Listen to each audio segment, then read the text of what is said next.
الحمد للہ الذی بیدہ ملکوت کل شیء وہو یجیر ولا یجار علیہ لہ الحمد کلہ وإلیہ یرجع الامر کلہ لا ملجأ ولا منجا منہ الا الیہ لا حول ولا قوة الا بہ۔ ہر قسم کی حمد، ہر قسم کی تعریف اللہ رب العزت کے لیے ہے۔ اس کے ہاتھ میں ہر چیز کی بادشاہت ہے اور وہی پناہ دیتا ہے، اور اس کے خلاف کوئی کسی کو پناہ نہیں دے سکتا۔ اسی کے لیے ہر قسم کی حمد ہے، تعریف ہے، اور تمام معاملات اسی کی طرف لوٹتے ہیں۔ اللہ سے پناہ کی کوئی جگہ نہیں اور کوئی نجات نہیں مگر اسی کی بارگاہ میں لوٹ جانے میں۔ گناہ سے بچنے کے لیے کوئی طاقت نہیں اور کسی نیکی کو کرنے کی کوئی قوت نہیں مگر اللہ ہی کی توفیق سے۔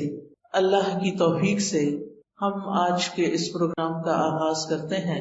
میں آپ کی بے حد مشکور ہوں کہ آپ نے مجھے یہاں کچھ بات کرنے کا موقع دیا اور میری عزت افزائی کی۔ اللہ سبحانہ وتعالیٰ آپ کو دنیا اور آخرت میں اس کی بہترین جزائے خیر عطا کرے۔ تمام حاضرین کے لیے بھی میں دعا گو ہوں کہ اللہ تعالیٰ ہم سب کا یہاں آنا قبول کرے اور ہم سے اس نیکی کو شرف قبولیت بخشے۔ ہم سب جیسا کہ جانتے ہیں کہ ہمارا خالق اللہ ہے، اللہ ہی نے ہمیں پیدا کیا ہے، اسی کی طرف ہم نے لوٹ کر جانا ہے۔ اللہ سبحانہ وتعالیٰ ہماری پیدائش کے بارے میں فرماتے ہیں وَخُلِقَ الْإِنسَانُ ضَعِيفًا، کہ انسان کمزور پیدا کیا گیا۔ اگرچہ انسان کو باقی ساری مخلوقات پر فضیلت اور شرف حاصل ہے، عزت حاصل ہے۔ وَلَقَدْ كَرَّمْنَا بَنِي آدم، بنو آدم کو اللہ تعالیٰ نے عزت بخشی ہے، لیکن بہرحال وہ اپنی نیچر میں کمزور بھی ہے۔ جب اس کو کوئی تکلیف آتی ہے تو وہ جزا فضا کرتا ہے، جب خوشی ملتی ہے تو بعض اوقات آپے سے باہر ہو جاتا ہے۔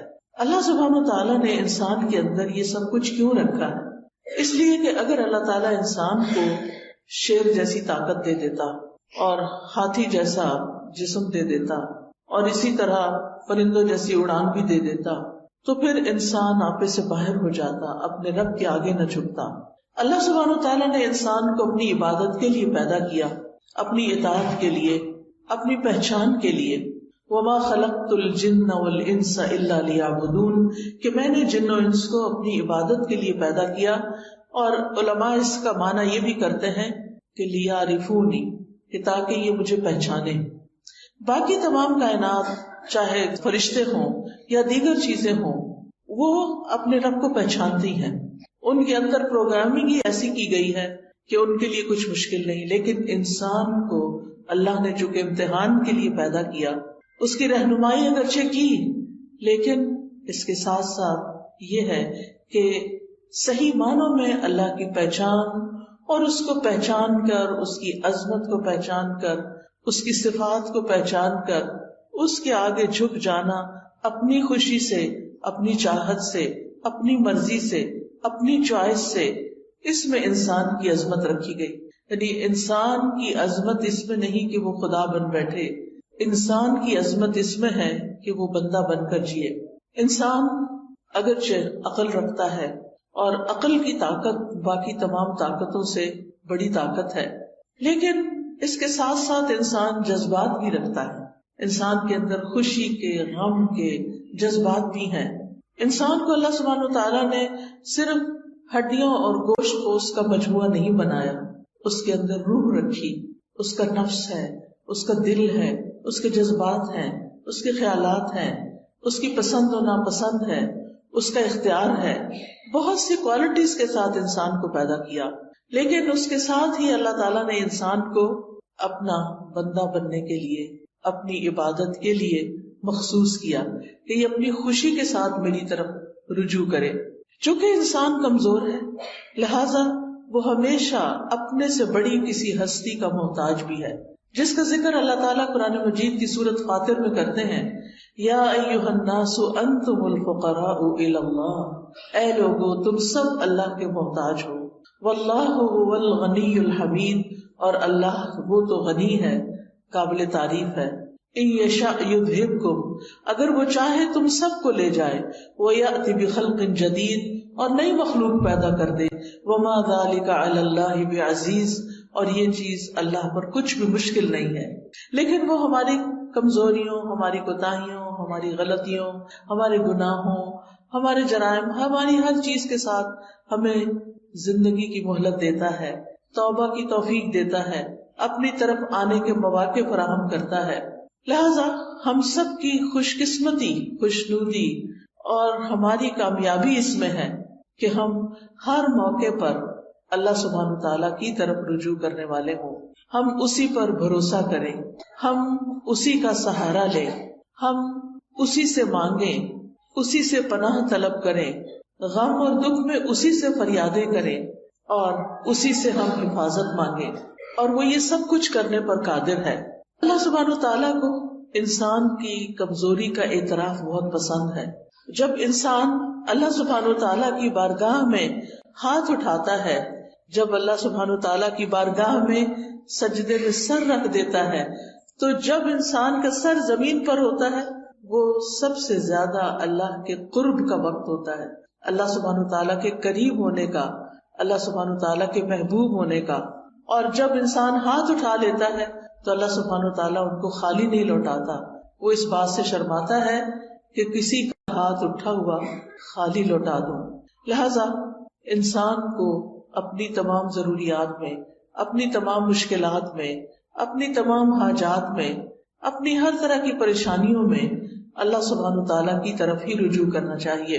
اور اسی کا نام توکل ہے.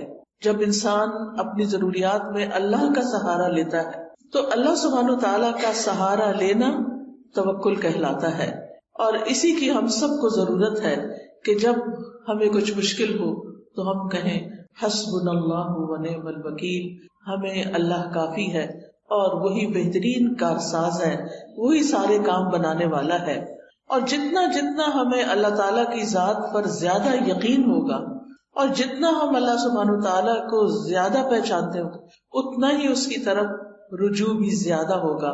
اس کی طاقت میں ہے، اس کے اختیار میں ہے، اس کی قدرت میں ہے کہ وہ ہم سے ہر اس پریشانی، ہر اس خطرے کو دور کر دے جس سے ہم ڈرتے ہیں، اور پھر اسی کے آگے ہاتھ پھیلائیں. اور وہ انسان کے لیے کافی ہے. جب ہم کہتے ہیں حسبنا، ہمیں کافی ہے، یعنی اللہ کی مدد کافی ہے. اور اگر اللہ ہمارے ساتھ ہے، اللہ ہماری مدد کرنے والا ہے، تو پھر ہم تنہا نہیں ہیں. قرآن مجید میں اللہ تعالیٰ فرماتے ہیں وَلِلَّهِ مُلْكُ السَّمَاوَاتِ وَالْأَرْضِ وَاللَّهُ عَلَى كُلِّ شَيْءٍ قَدِيرٌ. آسمانوں اور زمین کا مالک اللہ ہی ہے اور وہ ہر چیز پر پوری قدرت رکھتا ہے. آپ سوچیں کہ زمین کی ہر چیز اس کی ملکیت ہے، اصل میں اس کے کنٹرول میں ہے. ہمیں تو اس نے وقتی طور پر اختیار دے رکھا ہے کہ ہم انہیں اپنی مرضی کے مطابق استعمال کریں، ورنہ اصل کنٹرول تو رب ہی کے ہاتھ میں ہے. اور اسی طرح وہ ہر چیز کو نہ صرف یہ کہ زمین کی، آسمان کو بھی اون کرتا ہے، اس کا کنٹرول بھی اللہ تعالیٰ کے ہاتھ میں ہے. لہٰذا جب کسی بندے کی اسے ضرورت پوری کرنی ہوتی ہے تو اسے کسی کا مشورہ نہیں چاہیے، کسی کی سفارش نہیں چاہیے. وہ سفارش جو بندوں کو اختیار دیا سفارش کرنے کا، انبیاء کو دیا ہے، اپنے اولیاء کو دیا ہے، وہ اس لیے دیا کہ وہ ان کو آنر بخشا ہے، ورنہ وہ تنہا سب کچھ کر سکتا ہے. وہ اکیلے سب کچھ کرنے پر پوری طرح قادر ہے. وہ صرف کن کہتا ہے اور بڑے بڑے کام ہو جاتے ہیں. تبارک الذی بیدہ الملک وہو علی کل شیء قدیر. بہت برکت والا ہے وہ کہ تمام بادشاہی صرف اور صرف اس کے ہاتھ میں ہے اور وہ ہر چیز پر پوری قدرت رکھتا ہے. رب المشرق والمغرب لا الہ الا ہو فاتخذہ وکیلا. وہ مشرق اور مغرب کا رب ہے، اس کے سوا کوئی معبود نہیں، لہٰذا اسی کو اپنا کارساز بنائیے. معاملات کی تدبیر کرنے میں بھی وہ یکتا ہے، اسے کسی کے مشورے کی ضرورت نہیں. ہر طرح کے خزانوں کا مالک وہ ہے، زمین کے خزانوں کا مالک بھی وہی ہے، آسمان کے خزانوں کا مالک بھی وہی ہے، اور ان خزانوں میں کوئی اس کا شریک بھی نہیں. ابو ذر غفاری رضی اللہ عنہ سے روایت ہے کہ نبی صلی اللہ علیہ وسلم اپنے رب تبارک و تعالی سے روایت کرتے ہیں کہ بے شک وہ فرماتا ہے اے میرے بندو تم سب گمراہ ہو سوائے اس کے جسے میں ہدایت دوں، پس تم مجھ سے ہدایت مانگو. میں تمہیں ہدایت دوں گا. اے میرے بندو تم سب بھوکے ہو سوائے اس کے کہ جسے میں کھلاؤں، بس تم مجھ سے کھانا مانگو میں تمہیں کھلاؤں گا. اے میرے بندو تم سب دن رات گناہ کرتے ہو اور میں سارے گناہوں کو بخشتا ہوں، تو تم مجھ سے بخشش مانگو میں تمہیں بخش دوں گا. اے میرے بندو اگر تمہارے اولین و آخرین اور جن و انس ایک صاف چٹیل میدان میں کھڑے ہو کر مجھ سے مانگنے لگے اور میں ہر ایک کو جو وہ مجھ سے مانگے عطا کر دوں، تو پھر بھی میرے خزانوں میں کمی نہیں ہوگی مگر جتنی سمندر میں سوئی ڈال کر نکالنے سے کمی آتی ہے. یعنی اللہ سبحانہ و تعالیٰ کے پاس ایسے خزانے موجود ہیں کہ اگر پوری دنیا کے تمام لوگ ایک میدان میں کھڑے ہو جائیں اور وہ اپنی ساری ضروریات مانگے اور اللہ تعالیٰ سب کو عطا کر دے تو بھی اس کے خزانے میں اتنی کمی نہیں ہوتی جتنی سمندر میں سوئی ڈال کر باہر نکالنے سے پانی میں کمی ہوتی. اللہ سبحانہ تعالیٰ کے پاس اتنا کچھ ہے. اور پھر یہ کہ کنٹرول بھی اسی کا، نگہبانی بھی اسی کی، وہی خیر پہنچانے پہ قادر ہے اور تکلیف پہنچانے پہ بھی قادر ہے. سورۃ الانعام میں آتا ہے وَإِن يَمْسَسْكَ اللَّهُ بِضُرٍّ فَلَا كَاشِفَ لَهُ إِلَّا هُوَ وَإِن يَمْسَسْكَ بِخَيْرٍ فَهُوَ عَلَى كُلِّ شَيْءٍ قَدِيرٌ. اور اگر اللہ تجھے کوئی تکلیف پہنچائے تو اس کے سوا کوئی دور کرنے والا بھی نہیں، اور اگر وہ تجھے کوئی بھلائی پہنچائے تو وہ ہر چیز پر پوری طرح قادر ہے، یعنی وہ ایسا کر سکتا ہے، ہر طرح کے نفع اور نقصان کا مالک ہے.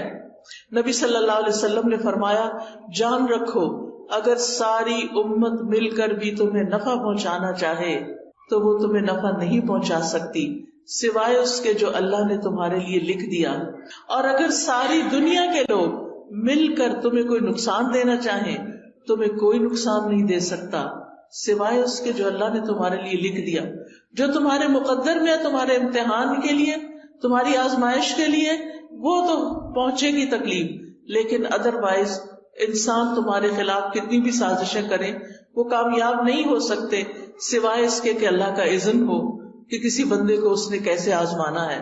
کیونکہ کائنات کی ہر چیز پر حکم اسی کا چلتا ہے، تمام معاملات اسی کی طرف لوٹ کر جاتے ہیں. کلمہ کن کا صرف وہ اکیلا مالک ہے، اس کی طاقت اور قدرت کے بغیر کچھ بھی ممکن نہیں. اسی لیے ہم کہتے ہیں لا حول ولا قوت الا باللہ.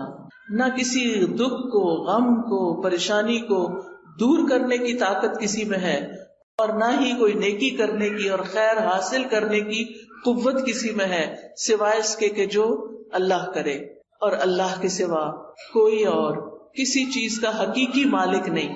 آج ہمارے پاس جو کچھ ہے، کوئی سونا چاندی ہے، کوئی روپیہ پیسہ ہے، اولاد ہے، گھر ہے، جو بھی چیزیں ضروریات زندگی کی اللہ نے ہمیں دے رکھی ہیں، یہ بس وقتی طور پر ہے، بس چند دن کے لیے ہیں.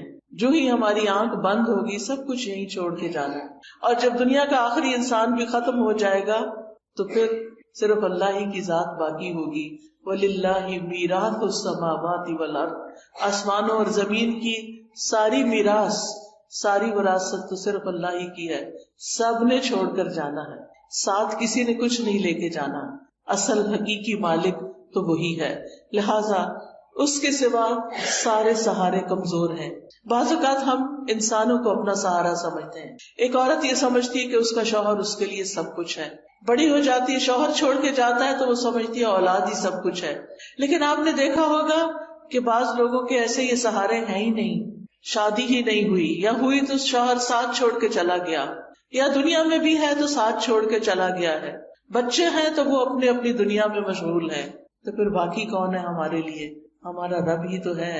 اور اگر ہمارا اس کے ساتھ تعلق درست ہو جاتا ہے، ہمارے دل میں رب کی محبت ہر چیز سے زیادہ ہو جاتی، تو پھر کبھی ہمیں تنہائی کا احساس بھی نہیں ہوگا. ہر معاملے کے اندر ہمیں پھر پورا یقین ہوگا کہ وہ ہے جو ہمارا کام بنا دے گا. اور اللہ سب کا بنا دیتا ہے، وہ روزی پہنچاتا ہے، وہ ضروریات پوری کرتا ہے، وہ مشکلات آسان کرتا ہے. اور اس معاملے میں ایک مومن اللہ پر توکل کرتا ہے. توکل کیا ہوتا ہے؟ کہ اپنی بے بسی کا اظہار کرنا اور اپنے علاوہ کسی اور پر اعتماد کرنا. اور سب سے بڑا اعتماد کے قابل تو صرف ہمارا رب، جس نے ہمیں پیدا کیا، وہی جس کی طرف ہمیں واپس جانا ہے.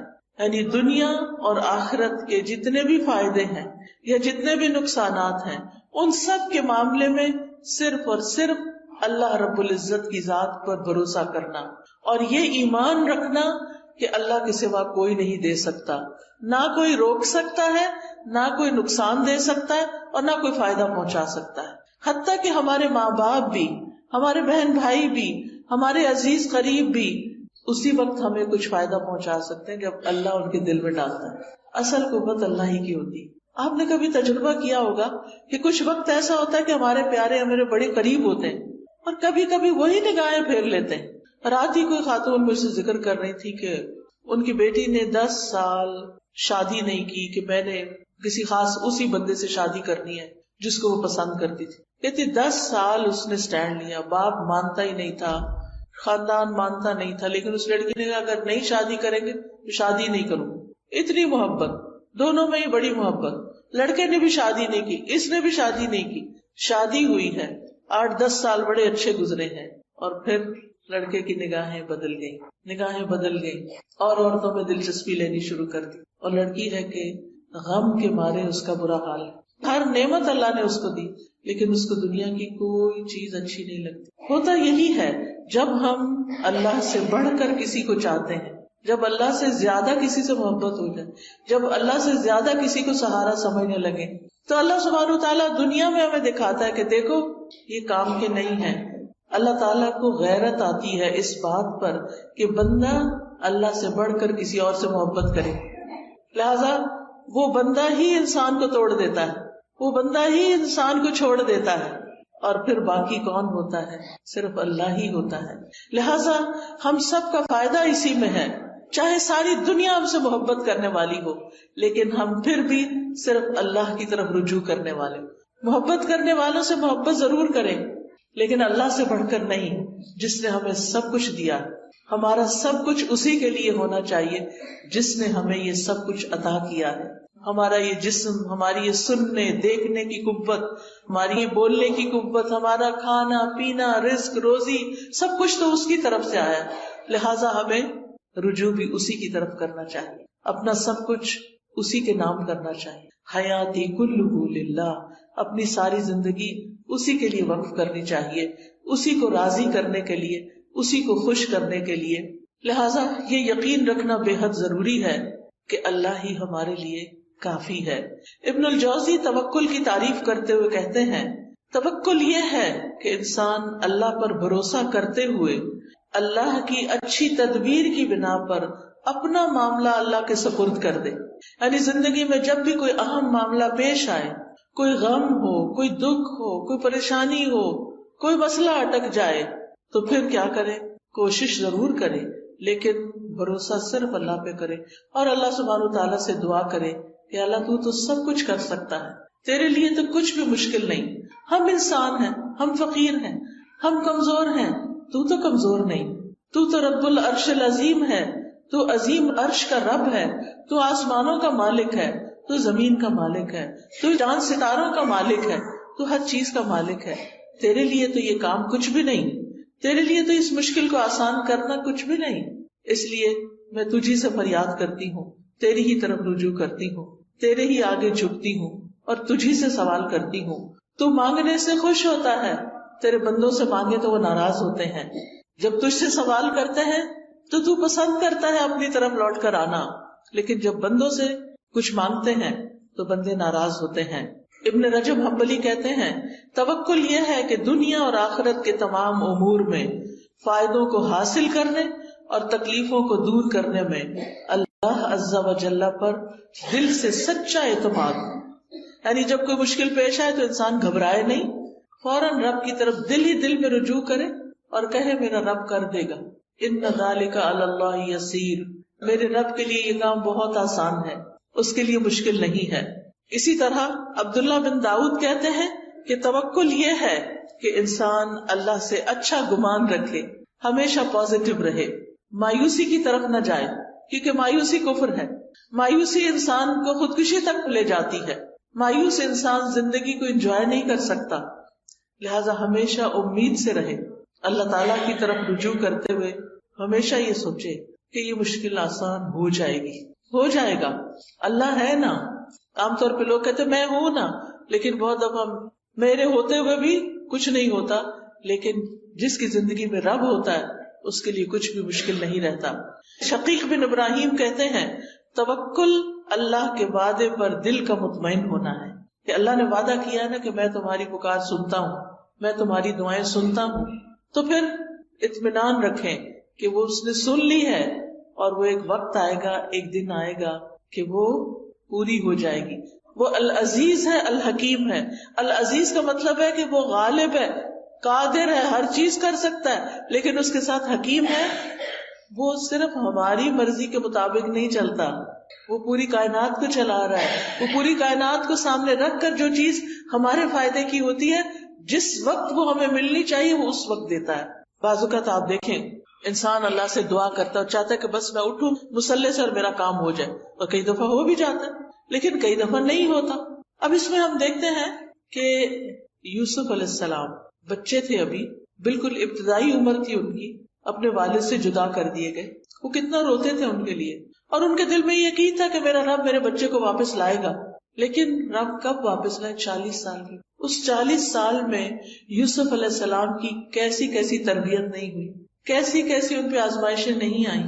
کبھی وہ کنویں میں پھینکے گئے، اور کبھی وہ مصر کے بازار میں بک گئے، اور کبھی وہ زلیخا کی طرف سے آزمائش میں مبتلا ہوئے، اور کبھی وہ قید خانے میں 9 سال تک بند رہے. ان سارے مرحلوں سے خوش اسلوبی سے گزرتے ہوئے جب وہ مصر کے بادشاہ بنے تو اللہ تعالیٰ نے ان کو واپس لوٹا دیا، اپنے باپ سے ملے. اب کس شان سے ان کے والد آتے ہیں، کس شان سے ان کے بھائی آتے ہیں کہ ان سب کو اپنے تخت پر بٹھاتے ہیں اور بھائی ان کے سامنے جھک جاتے ہیں. یہ ایک وقت چاہیے تھا ان کو واپس لوٹانے کے لیے کہ اللہ سبحانہ وتعالیٰ کے فیصلے زیادہ بہتر ہوتے ہیں.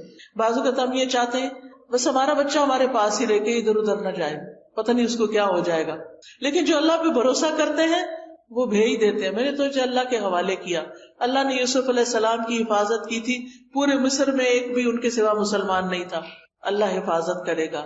موسیٰ علیہ السلام کی والدہ نے کیا کیا تھا؟ دودھ پیتے بچے کو باسکٹ میں ڈال کے سمندر کے حوالے کر دیا. کوئی آسان نہیں تھا، لیکن توکل نہ ہوتا تو ایسا نہ کر سکتی. ہر شخص کی زندگی میں ایسے مرحلے آتے ہیں کہ جب اس کو اپنا بچہ، اپنی پیاری چیز، اپنی قیمتی چیز اپنے پاس سے نکال کے اللہ کے حوالے کرنا پڑتی ہے. ایسے میں بڑے بڑے ڈیسیژن جو رسک پر مبنی ہوتے ہیں انسان صرف اس وقت لے سکتا ہے جب اللہ پہ توکل کرتا ہے. ابراہیم علیہ السلام کو آپ دیکھیے کہ کس طرح ان کے لیے آگ کا الاؤ تیار کیا گیا. آگ کا الاؤ تیار کیا گیا. جبریل علیہ السلام آتے ہیں کہ میری ہیلپ چاہیے، کہتے ہیں حسبی اللہ و نعم الوکیل، میرے لیے اللہ کافی ہے اور وہ بہترین کارساز ہے. اور کس طرح اللہ تعالیٰ نے آگ کو گل و گلزار بنا دیا. وَقُلْنَا يَا نَارُ كُونِي بَرْدًا وَسَلَامًا عَلَىٰ إِبْرَاهِيمَ، ہم نے کہا اے آگ ابراہیم کے لیے ٹھنڈی ہو جا اور سلامتی والی ہو جا. اور کس طرح اس آگ میں جا کر بھی وہ صحیح سلامت نکل آئے. یہ ان کا اللہ کی ذات پر مکمل بھروسہ تھا. انسان کسی ایسی بیماری میں مبتلا ہو جائے کہ جس سے شفا کی امید نہ ہو، پھر بھی امید نہ چھوڑے، کیونکہ شفا تو اللہ کے ہاتھ میں ہے نا، وہ سب کچھ کر سکتا ہے. اور کئی بار ایسے ہوتا ہے کہ قومے میں جانے کے بعد کئی دن تک، مہینوں تک بے ہوش رہنے کے بعد لوگ ہوش میں آتے ہیں اور سال ہر سال پھر جیتے بھی ہیں. سبحان اللہ، یہ اللہ کے کام ہے. یہ معجزات اللہ تعالیٰ ہمیں دکھاتا ہے کہ اللہ تعالیٰ کے لیے کچھ بھی مشکل نہیں.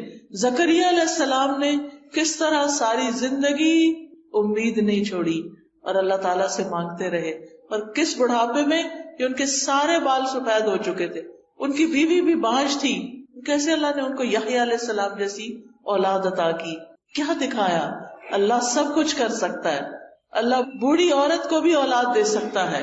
اللہ تعالیٰ کے لیے کچھ بھی مشکل نہیں، رب کے لیے کچھ بھی مشکل نہیں. لہٰذا جب کبھی مشکل میں آئے، جب کبھی تکلیف ہو، تو اللہ کی طرف رجوع کریں. اللہ تعالیٰ کی کفایت جو ہے وہ عام بھی ہے اور خاص بھی ہے. عام کفایت یہ ہے کہ عام لوگوں کو زندگی کے معاملات میں، دین دنیا کے معاملات میں جو پریشانیاں ہوتی ہیں ان میں اللہ تعالیٰ ان کے لیے کافی ہو جاتا ہے، ان کو فائدہ بھی پہنچاتا ہے اور ان سے نقصان بھی دور کرتا ہے. لیکن خاص کفایت ایسی ہے کہ جس میں اللہ تعالیٰ اپنے متقی اور متوکل بندوں کی ایسی کفایت کرتا ہے جس سے اللہ تعالیٰ ان کے مشکل ترین معاملات کو بھی آسان کر دیتا ہے. جیسے نبی صلی اللہ علیہ وسلم کے لیے اللہ تعالیٰ نے فرمایا یا ایھا النبی حسبک اللہ ومن اتبعک من المؤمنین، اے نبی آپ کے لیے اور ان مومنوں کے لیے جو آپ کے حکم پہ چلتے ہیں اللہ ہی کافی ہے. وہ اس دور کے مومنوں کے لیے بھی ہے، وہ آج کے مومنوں کے لیے بھی ہے، اور یہ خاص کفایت ہے. یعنی آپ کو بھی اللہ کافی ہے، اور جو آپ کو فالو کرے، آپ کے پیروکار ہوں، جو اللہ کی عبادت کرے، جتنا وہ اللہ کے بارے میں اچھا گمان رکھتے ہیں اسی گمان کے مطابق اللہ تعالیٰ ان کی مدد کرتا ہے. وہ آتا ہے نا حدیث میں کہ میں بندے کے ساتھ اس کے گمان کے مطابق معاملہ کرتا ہوں. تو اگر ہمارا گمان یہ ہو کہ اللہ تعالیٰ سب کچھ کر سکتا ہے، اللہ تعالیٰ کے لیے کچھ بھی مشکل نہیں، اور اس کے ساتھ ساتھ ہم اس سے امید بھی رکھتے ہیں، دعائیں بھی کرتے ہیں، اس کی عبادت بھی کرتے ہیں، اس کے آگے جھکتے بھی ہیں، اس پہ توکل کرتے ہیں، اس سے تقویٰ کرتے ہیں، تو الیس اللہ بکاف عبدہ، کیا اللہ اپنے بندے کے لیے کافی نہیں؟ بالکل کافی ہے، اور وہ سب کچھ کر سکتا ہے. تو یاد رکھیے زندگی کے معاملات میں، زندگی کی مشکلات میں اللہ پر بھروسہ رکھنا، اللہ پر توکل کرنا ہم سب پر واجب ہے. یہ ایمان کا تقاضا ہے، یہ دل کی عبادت ہے. توکل دل کی عبادت ہے کہ میرا دل اطمینان میں ہو، مشکل سے مشکل وقت میں اطمینان میں ہو، میرا رب ہے وہ کرے گا. اور توکل سے بڑا کوئی مقام نہیں ہے. یعنی توکل ایمان کا خلاصہ ہے. اللہ تعالیٰ نے نبی صلی اللہ علیہ وسلم کو حکم دیا فَتَوَكَّلْ عَلَى اللَّهِ إِنَّكَ عَلَى الْحَقِّ الْمُبِينِ، آپ اللہ پہ بھروسہ کیجئے، آپ یقیناً واضح حق پر ہیں. تو خاص طور پر جب انسان اپنے معاملات میں کھرا ہو، سچا ہو، واضح ہو، اس وقت اس کو ساری دنیا کی مخالفت کا بھی سامنا ہو تو بالکل ریلیکسڈ ہو اور اللہ کو اپنی مدد کے لیے کافی سمجھے کہ میں نے کسی کو دھوکہ نہیں دیا، میں نے کسی کے ساتھ ظلم نہیں کیا، میں نے کسی کا برا نہیں چاہا. اللہ تعالیٰ میرا برا نہیں کرے گا، وہ میرے ساتھ اچھا ہی کرے گا. اللہ تعالیٰ کے ساتھ پھر انسان حسن ظن رکھے. اللہ تعالیٰ فرماتے ہیں وَتَوَكَّلْ عَلَى الْحَيِّ الَّذِي لَا يَمُوتُ وَسَبِّحْ بِحَمْدِهِ، اور زندہ پر بھروسہ کیجئے جو کبھی نہیں مرے گا، اور اس کی حمد کے ساتھ اس کی تسبیح کیجئے. اور پھر وَعَلَى اللَّهِ فَلْيَتَوَكَّلِ الْمُتَوَكِّلُونَ، بھروسہ کرنے والوں کو اللہ ہی پر بھروسہ کرنا چاہیے، کیونکہ وَكَفَى بِرَبِّكَ وَكِيلًا، تیرے رب کا کارساز ہونا بالکل کافی ہے، اور وہ بندے کو ہر وقت میں کافی ہے، دن ہو یا رات ہو، صبح ہو یا شام ہو، اچھے حالات ہو یا تکلیف دہ حالات ہو، صحت ہو یا بیماری ہو، ہر حال میں وہ کافی ہے. وَكَفَى بِرَبِّكَ هَادِيًا وَنَصِيرًا، انسان کو کسی معاملے میں رہنمائی چاہیے. بعض ڈیسیژن مشکل ہوتے ہیں، کبھی انسان کسی سے مشورہ کرتا ہے، کسی سے کرتا ہے، کرنے چاہیے مشورے، لیکن اس کے بعد اپنے رب پہ بھروسہ کر کے، توکل کر کے فیصلہ کر لینا چاہیے. کیونکہ اگر توکل کی کمی ہو تو انسان کے اندر کمزوری ہوتی ہے اور وہ زندگی میں آگے نہیں بڑھ سکتا، خود بھی پریشان رہتا ہے اور دوسروں کو بھی پریشان رکھتا ہے. اور یاد رکھیے یہ توکل ایمان کی علامت ہے. وَعَلَى اللَّهِ فَلْيَتَوَكَّلِ الْمُؤْمِنُونَ. توکل بڑھتا کیسے ہے؟ جب انسان اللہ تعالیٰ کو پکارتا ہے، اس سے دعا کرتا ہے، اس کا ذکر کیا جاتا ہے تو اس ذکر کو توجہ سے سنتا ہے، اس کی یاد پر اس کا دل کانپ اٹھتا ہے، وہ قرآن کی آیات پڑھتا اور سنتا ہے. لہذا ہر حال میں اللہ سبحانہ تعالیٰ پر بھروسہ. ہم انبیاء کی زندگی کو دیکھتے ہیں. ہود علیہ السلام نے اللہ پر توکل کیا. سورۃ ہود میں آتا ہے انی توکلت علی اللہ ربی وربکم، میں نے اپنے رب پر بھروسہ کیا جو میرا بھی رب ہے اور تمہارا بھی رب ہے. نوح علیہ السلام نے اللہ پر توکل کیا. وہ کہتے ہیں کہ فعلی اللہ توکلت، میں نے اللہ پہ بھروسہ کیا ہے. تم جو میری کوئی بات نہیں مانتے اور میری نصیحت کو تم اپنے لیے بڑا بوجھل سمجھتے ہو اور میری مخالفت کرتے ہو، تو میں اس معاملے میں صرف اللہ پہ بھروسہ کر کے اپنا کام جاری رکھے ہوئے ہوں. ابراہیم علیہ السلام نے تو آپ نے ابھی سنا کہ کس طرح ان کو آگ میں ڈالا گیا تو اللہ ہی پر بھروسہ کیا. موسیٰ علیہ السلام نے بھی اللہ پہ بھروسہ کیا. جب بنی اسرائیل کو لے کر چلے تو سامنے سمندر تھا، پیچھے فوجیں تھی، بنی اسرائیل گھبرا اٹھے تو انہوں نے کیا کہا؟ کلا انما معی ربی سیہدین، ہرگز نہیں، میرے ساتھ تو میرا رب ہے، وہ ضرور میری مدد کرے گا.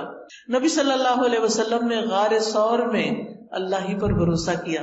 جب حضرت ابوبکر گھبرا اٹھے کہ دشمن بالکل سامنے آ چکا ہے، اب ہم کیسے بچیں گے، تو آپ نے فرمایا کہ لا تحزن ان اللہ معنا، غم نہ کرو، اللہ ہمارے ساتھ ہے، ہم اللہ کے راستے میں نکلے ہیں، تو کیا وہ ہماری مدد نہیں کرے گا. فانزل اللہ سکینتہ علیہ، اس بات کے بعد اللہ نے ان کے اوپر سکینت اتار دی. وَأَيَّدَهُ بِجُنُودٍ لَّمْ تَرَوْهَا، اور ان کی مدد ایسے لشکروں کے ساتھ کی جو تم نے دیکھے ہی نہیں. وَجَعَلَ كَلِمَةَ الَّذِينَ كَفَرُوا السُّفْلَىٰ، اور کافروں کی بات کو اللہ نے نیچا کر دیا. وَكَلِمَةُ اللَّهِ هِيَ الْعُلْيَا، اور اللہ ہی کی بات سب سے اونچی بات ہے. وَاللَّهُ عَزِيزٌ حَكِيمٌ، اور اللہ غالب ہے مگر حکمت والا ہے، وہ اپنے سارے فیصلے حکمت کی بنیاد پہ کرتا ہے. پھر اسی طرح آپ دیکھیں کہ چھوٹے کام ہوں یا بڑے کام، مثلاً آپ مہمان آ رہے ہیں گھر میں، کھانا بنانا ہے، بہت سا کام ہے، بہت سا، بعض اوقات ہم پھر بہت پینک ہو جاتے ہیں، پھر چڑچڑے ہو جاتے ہیں، پھر ڈانٹ ڈپٹ بھی کرنے لگتے ہیں، کبھی نوکروں پہ، کبھی بچوں پہ، کبھی شوہر پہ، کبھی جو سامنے آ جائے. کیا ہے، کام بہت ہے، کام ہے، لیکن کام ڈاؤن ہو کر بھی یہ کام ہو سکتا ہے، اور شور مچا کے بھی یہ کام ہو سکتا ہے. اب یہ تو ہماری چوائس ہے نا کہ ہم کیا کرتے ہیں. اگر ہمارا اپنے رب پہ توکل ہے اور پھر ہم سمجھتے ہیں کہ میں تو کام کروں گی، اپنا کرواؤں گی بھی، لیکن توکل میرا رب پر ہے، ٹھیک اس کام کو وہی کرے گا اور رب کرتا ہے، تو آپ دیکھیں گے کہ آپ بالکل ریلیکس ہو جائیں گے، اسی کام کو آپ انجوائے کرنے لگیں گے. پھر اسی طرح بعض اوقات انسان کو لوگوں کا ڈر ہوتا ہے کہ پتہ نہیں کون میرے خلاف کیا کر دے. کوئی کچھ نہیں کر سکتا. جب لوگوں کا خوف ہو تو بھی توکل کریں، اللہ ہی پر بھروسہ کریں. اگر لوگ منہ موڑ جائیں، بعض اوقات لوگ کہتے ہیں ہم آپ کے لیے یہ کر دیں گے، وہ کر دیں گے، اور پھر جب اینڈ ٹائم آتا ہے کام کا وہ کہیں غائب ہو جاتے ہیں. ایسے میں بھی صرف اللہ پر بھروسہ کریں. پھر اگر کوئی چیز آپ کو غم زدہ کرتی ہے، کوئی چیز آپ کو ہرٹ کرتی ہے، کوئی دکھ دیتی ہے، تو آپ کہیں کہ میں نے اپنا معاملہ اللہ کے سپرد کیا، میرا بھروسہ اللہ پہ ہے، اللہ مجھے کافی ہے. یہ لوگ مجھے تکلیف دے رہے، ستا رہے، ان کے مقابلے میں اللہ مجھے کافی ہے. پھر اسی طرح جان کا بھی خوف ہو تب بھی اللہ کو کافی سمجھے. جب کوئی نقصان دینے کا ارادہ کرے، کوئی دھمکی دے، بعض اوقات انسان کو ایسے لوگوں سے واسطہ پیش آ جاتا ہے کہ جو آپ کی خواہ مخواہ میں جان کے دشمن بن جاتے ہیں. ایسے میں بھی اللہ پر بھروسہ کریں، اللہ کو کافی سمجھیں. اور یہ آیت تو اتنی خوبصورت ہے. جب کووڈ شروع ہوا تھا اور سب لوگ بہت زیادہ خوف زدہ ہو گئے تھے، تو میں نے اس آیت پر ایک لیکچر دیا تھا، قُلْ لَن يُصِيبَنَا إِلَّا مَا كَتَبَ اللَّهُ لَنَا هُوَ مَوْلَانَا وَعَلَى اللَّهِ فَلْيَتَوَكَّلِ الْمُؤْمِنُونَ. ان سے کہو ہمیں اگر کوئی مصیبت آئے گی تو صرف وہی آئے گی جو اللہ نے ہمارے مقدر میں لکھی ہے، ورنہ کوئی مصیبت نہیں آنے والی. ضروری نہیں کہ کووڈ ساری دنیا میں پھیلا ہوا ہے تو ہمیں بھی ہٹ کرے، نہیں، اگر اللہ نہیں چاہے گا تو بچ جائیں گے. اگر موت لکھی ہے تو بچ نہیں سکتے، وہ تو کسی وقت بھی آنی. وہ کووڈ نہ بھی آتا تو جو جانے کا وقت ہے اس پہ تو جانا ہی پڑے گا. وہی ہمارا سرپرست ہے، اور مومنوں کو اللہ ہی پر بھروسہ کرنا چاہیے. اسی طرح جب زیادہ دشمنوں کا خوف ہو اور لوگ آپ کے خلاف چالیں چل رہے ہوں، بعض اوقات ایسا ہوتا ہے نا کہ آفیسز میں آپ کے ہسبینڈ بہت ایماندار ہیں، اللہ پہ بھروسہ کرنے والے ہیں، کام بہت اچھا کرتے ہیں، لیکن کچھ لوگ بڑوں کے کان بھر کے ان کو نقصان دینے کی کوشش کرتے. اس وقت انسان بہت پریشان ہوتا ہے کہ اب کیا کروں. اس وقت بھی اپنی فریاد اللہ سے کرے اور اللہ پہ بھروسہ کرے. اللہ تعالیٰ کسی محسن کا اجر ضائع نہیں کرتا. اگر اللہ نے وہاں ترقی دینی ہوئی تو وہ بھی دے گا، اور اگر نہیں دینی، کسی اور جگہ پہ لے جانا ہے، شاید اسی میں ہمارے لیے خیر ہو. اللہ سبحانہ وتعالیٰ بندے کو جس حال میں رکھتا ہے بندے کے لیے اسی میں خیر ہوتی ہے، اور یہی تقدیر پر ایمان لانا ہوتا ہے. کچھ چیزیں ہماری مرضی کے خلاف ہوتی ہیں لیکن ہمیں وہ ایکسپٹ کرنی پڑتی، وہ کڑوی ہوتی ہیں لیکن وہ نگلنی پڑتی ہیں کیونکہ انہیں میں شفا ہوتی ہے. تو اس لیے کبھی بھی اللہ تعالیٰ سے ناراض نہیں ہونا چاہیے، اور جب مدد چاہیے تو اللہ ہی سے مدد مانگے. جب کوئی اذیت دے تو اللہ کو کافی سمجھے. اگر لوگ الزام لگائیں تو بھی اللہ کو کافی سمجھیں. نبی صلی اللہ علیہ وسلم نے فرمایا، ایک کہانی ہے یہ، ایک بچہ اپنی ماں کا دودھ پی رہا تھا تو ایک آدمی ایک عمدہ سواری پر بہترین لباس پہنے ہوئے وہاں سے گزرا. تو اس بچے کی ماں نے کہا، اے اللہ میرے بیٹے کو اس جیسا بنا دے. وہ اچھا لگا تو کہا، ہر ماں کی خواہش ہوتی ہے کہ میرا بچہ بھی کامیاب انسان کی طرح ہو. بچے نے دودھ چھوڑ کر سوار کی طرف دیکھا اور دیکھتا رہا.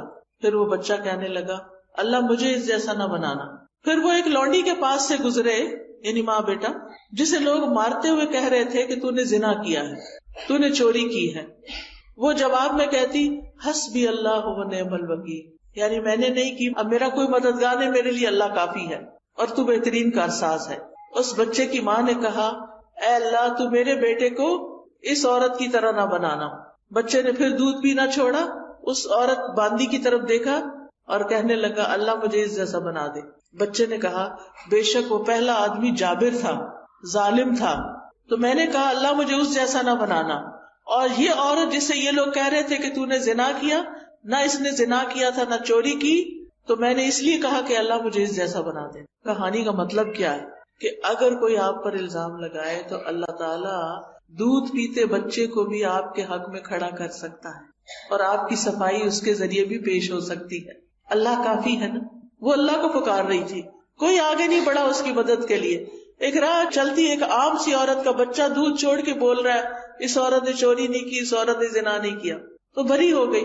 کیونکہ اگر کوئی بڑا کہتا نا، کوئی اس کی بات نہ مانتا، تو بچے تو بولتے نہیں، تو اللہ نے ایک بچے کو بلوا کے اس کا دفاع فرمایا. پھر اسی طرح آپ دیکھیں کہ بعض اوقات زندگی میں ہمیں کچھ ایسے فیصلے کرنے پڑتے ہیں جو ہمیں پسند نہیں ہوتے، ہمارے لیے بڑے مشکل ہوتے ہیں. مثال کے طور پر بعض اوقات خاندان کے اندر لڑائیاں ہو جاتی ہیں، آپس میں رشتے دار کٹ جاتے ہیں، پھر کوئی بیچ میں پڑتا ہے اور وہ آ کے کہتا ہے صلح کر لو. ہم کہتے نہیں اگر ہم نے صلح کی تو پھر ہمیں وہی مشکل دیکھنی پڑے گی. ایسے موقع پر بھی اللہ پر بھروسہ کریں، لوگوں کو معاف کر دیں، اللہ پہ توکل کریں. کوئی کچھ نقصان نہیں دے سکتا جب تک اللہ نہ چاہے. اگر کسی چیز سے بدشگونی ہو، بدشگونی کا کیا ہے، جیسے لوگ کہتے کالی بلی گزر گئی، یا یہ پرندہ اڑ کے الٹی طرف چلا گیا ہے، یعنی مختلف چیزوں سے شگون لیتے ہیں. تو بدشگونی منع ہے ہمارے دین میں کہ چیزوں سے شگون نہ لیں.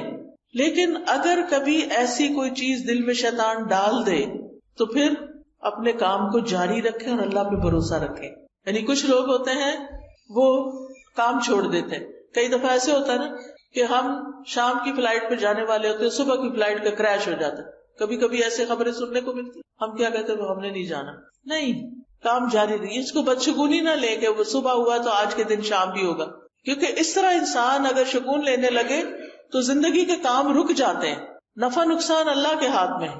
وہ جو چلے گئے ان کی شہادت لکھی گئی، اللہ ان کو آخرت میں اچھا دے گا اس تکلیف کے بدلے. لیکن ہمیں ایسی چیزوں سے بدشگونی نہیں لینی. اسی طرح ہمارے معاشرے میں افسوس کے ساتھ کہنا پڑتا ہے اگر کسی عورت کی طلاق ہو گئی ہے یا کوئی عورت بیوہ ہو گئی تو اس کو اپنی شادی پر نہیں آنے دیتے یا مہندی پہ نہیں آنے دیتے یا جو بھی کوئی اور پروگرام ہوتے ہیں، کہتے ہیں کہ نہیں یہ سہاگن نہیں ہے. آپ دیکھیے کیا آپ نے کسی کی زندگی کا ٹھیکہ لے رکھا ہے. اس کا شوہر فوت ہو گیا ہے اور وہ اب تنہا ہے، اکیلی ہے، اداس ہے، اسے اب یہ حق بھی نہیں کہ ہم اس کو کسی خوشی میں شریک کریں. یہ سوچتے ہیں کہ اس کے قدم آئے تو کوئی مصیبت آ جائے گی. نہیں، ایسا نہیں ہوتا. آپ دیکھیں کتنی دفعہ ایسا ہوتا ہے کہ دنیا میں ایک شخص ہے، اس کو ایک نقصان ہوتا ہے تو 10 فائدے بھی ہو جاتے ہیں اور وہ آپ کی زندگی میں بڑا مبارک بھی ہو سکتا ہے. پھر اسی طرح اگر کوئی زندگی میں پریشانی ہو جائے تو اس کا حل بھی اللہ سے مانگے. رسول اللہ صلی اللہ علیہ وسلم نے فرمایا جسے انتہائی شدید حاجت آ پڑے اور اس نے اسے لوگوں پہ پیش کر دیا تو اس کی حاجت دور نہ ہوگی، اور جس نے اسے اللہ پہ پیش کیا تو عنقریب اللہ اس کو بے پرواہ کر دے گا. یا تو جلد ہی موت آ جائے گی، دنیا کے بکھیڑوں سے جان چھٹ جائے گی، یا پھر جلد ہی اللہ تعالیٰ اس کو غنی کر دے گا، اس کی ضرورت پوری کر دے گا. اب آخر میں یہ ذکر کرنا چاہوں گی کہ اللہ پہ توکل کرنے کے فائدے کیا ہیں. سب سے بڑی بات یہ کہ جو توکل کرتا ہے اللہ تعالیٰ اس سے محبت کرتا ہے. جس کو اللہ کی محبت مل جائے اسے اور کیا چاہیے. قرآن مجید میں آتا ہے ان اللہ یحب المتوکلین، بے شک اللہ توکل کرنے والوں سے محبت کرتا ہے. پھر اللہ ایسے شخص کو کافی ہو جاتا ہے. سورۃ طلاق میں آتا ہے وَمَن يَتَوَکَّلْ عَلَى اللَّهِ فَهُوَ حَسْبُهُ، جو اللہ پہ بھروسہ کر لیتا ہے اللہ تعالیٰ اس کے لیے کافی ہو جاتا ہے. وَتَوَکَّلْ عَلَى اللَّهِ وَكَفَى بِاللَّهِ وَکِیلًا، اللہ پہ بھروسہ کرے، اللہ ہی کافی ہے کارساز. پھر اللہ کے علاوہ کسی کی مدد کی ضرورت نہیں رہتی. توکل انسان کو بہادر بنا دیتا ہے. توکل انسان کو ترقی کے راستے پہ لے جاتا ہے، وہ اپنے ڈیسیژن آسانی سے کر سکتا ہے. توکل انسان کو مستقبل کے خوف سے بچاتا ہے، وہم میں پڑنے سے بچاتا ہے.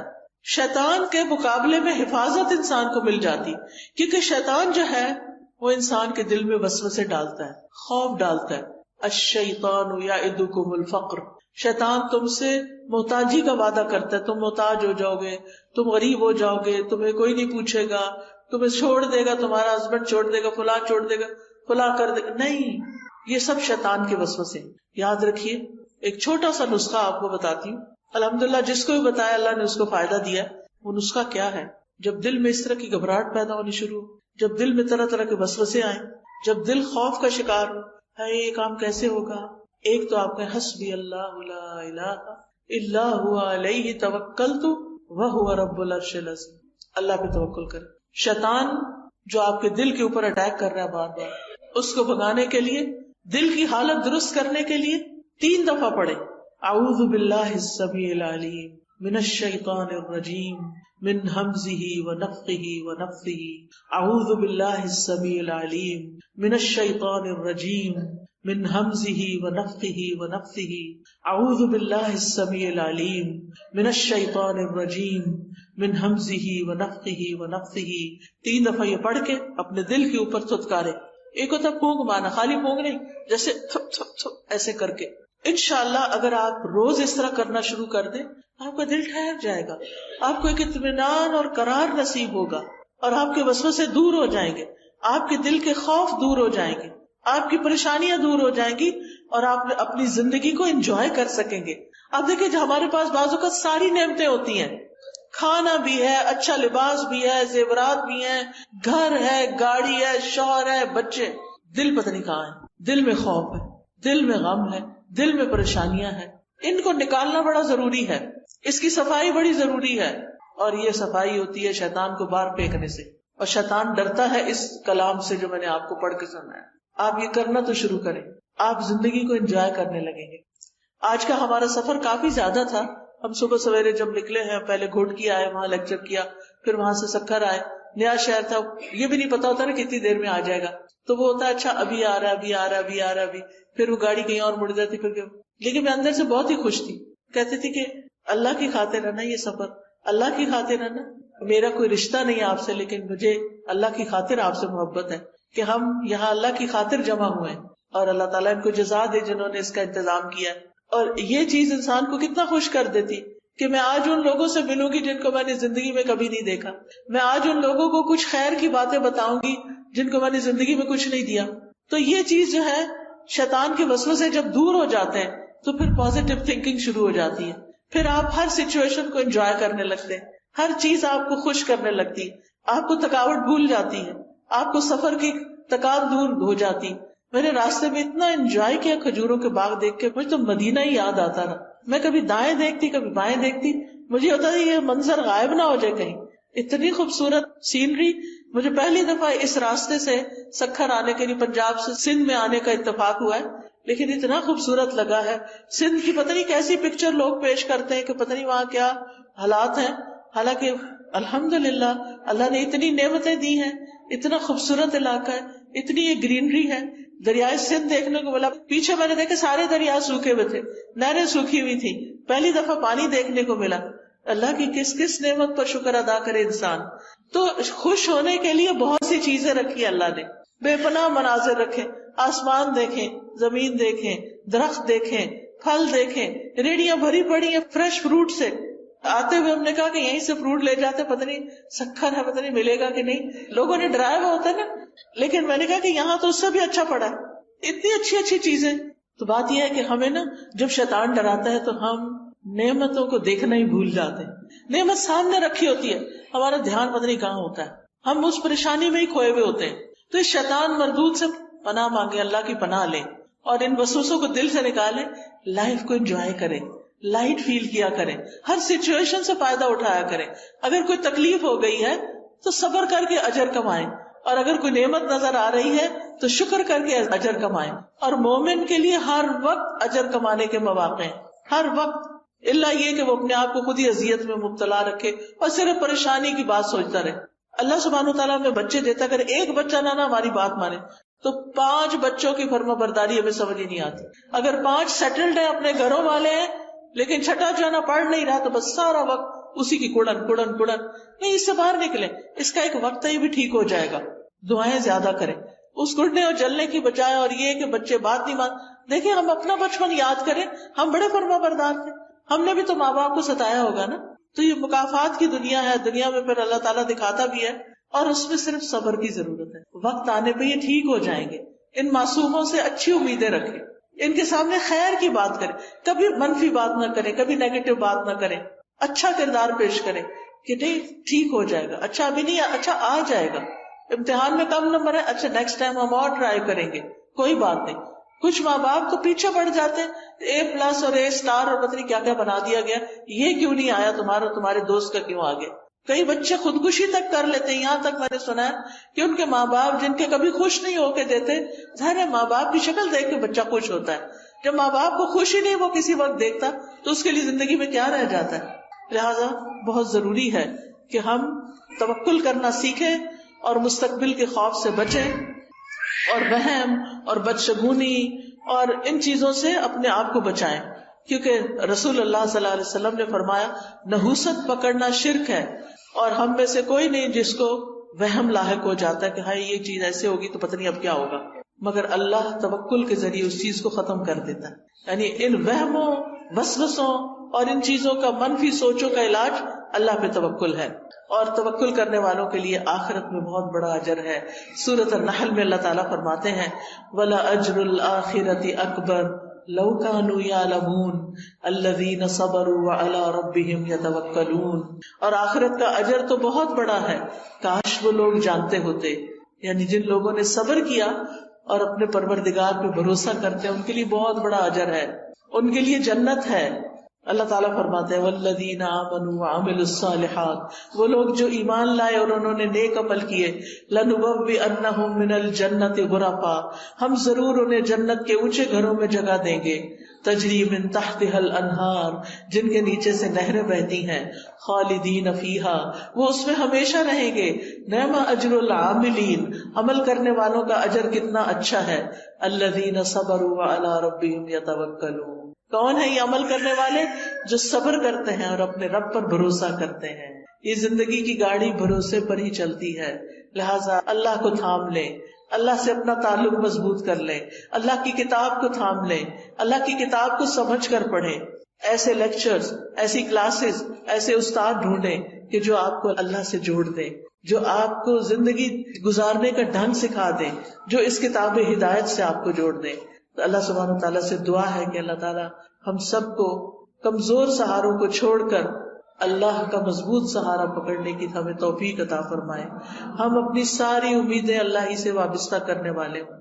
ہم ہر مشکل اور پریشانی کا حل اللہ ہی سے مانگتے ہیں، اسی کے آگے گڑ گڑاتے ہیں، اسی پر بھروسہ کرتے ہیں، اور پھر اسباب بھی اسی کے اذن سے اختیار کرتے ہیں، کیونکہ اسباب کا اختیار کرنا توکل کے منافی نہیں ہے. تو حسبنا اللہ ونعم الوکیل، حسبی اللہ لا الہ الا ہوا علیہ توکلت وہو رب العرش العظیم. ربنا علیک توکلنا والیک انبنا والیک المصیر. اللہ اللہ ربی لا اشرک بہ شیئا، اعوذ بکلمات اللہ التامات من شر ما خلق، اعوذ بکلمات اللہ التامات من غضبہ وشر عبادہ ومن همزات الشیاطین وان یحضرون. رب اعوذ بک من همزات الشیاطین واعوذ بک رب ان یحضرون. اللہم انی اسألک العافیۃ فی الدنیا والآخرہ، اللہم انی اسألک العفو والعافیہ فی دینی ودنیایا وأهلي ومالي. اللهم استر عوراتي وآمن روعاتي. اللهم احفظني من بين يدي ومن خلفي وعن يميني وعن شمالي ومن فوقي وأعوذ بعظمتك أن أغتال من تحتي. یا رب العالمین، یا ارحم الراحمین، یا ذا الجلال والإکرام. اللهم صل وسلم على سیدنا محمد صلی اللہ علیہ وسلم. یا اللہ، یا رحمان، یا رحیم، تو ہم سب پر اپنی رحمت نازل فرما. یا اللہ ہمیں توکل کرنا سکھا دے، ہمیں اپنے پر بھروسہ کرنا سکھا دے، ہماری مشکلات کو آسان کر دے، ہمارے دکھوں، درد، تکلیفوں اور پریشانیوں کو دور کر دے. یا اللہ ہمیں ہر طرح کے شرک اور بدعت سے نجات عطا فرما. یا اللہ ہمیں صحیح رستے کی ہدایت عطا فرما. ہمیں اپنا کلام سمجھنے کی توفیق دے. اللہ ہمارے لیے قرآن کو سمجھ کر پڑھنا آسان کر دے. یا اللہ ہمیں کتاب ہدایت سے جوڑ دے. یا رب العالمین تو ہمیں اس دنیا کی تکلیفوں سے اور آخرت کی تکلیفوں سے محفوظ رکھ. یا اللہ تمام بیماروں کو صحت عطا فرما. ہم سب کے بچوں کو ہدایت عطا فرما. ہم سب کے دکھ درد دور فرما دے. جتنی بہنیں یہاں آئی ہیں ان کے دلوں میں جو دعائیں ہیں، جو حاجات ہیں، جو ضروریات ہیں، اے میرے پیارے رب تو ان سب کی ضروریات کو پورا کر دے، ان کی حاجات کو پورا کر دے، ان کی سب مشکلات کو آسان کر دے. ربنا تقبل منا انک انت السمیع العلیم وتب علینا انک انت التواب الرحیم. وصلی اللہ تعالی علی خیر خلقہ محمد وعلی آلہ واصحابہ واہل بیتہ اجمعین برحمتک یا ارحم الراحمین. الہی آمین. سبحانک اللہم وبحمدک اشہد ان لا الہ الا انت استغفرک واتوب الیک. السلام علیکم ورحمۃ اللہ وبرکاتہ.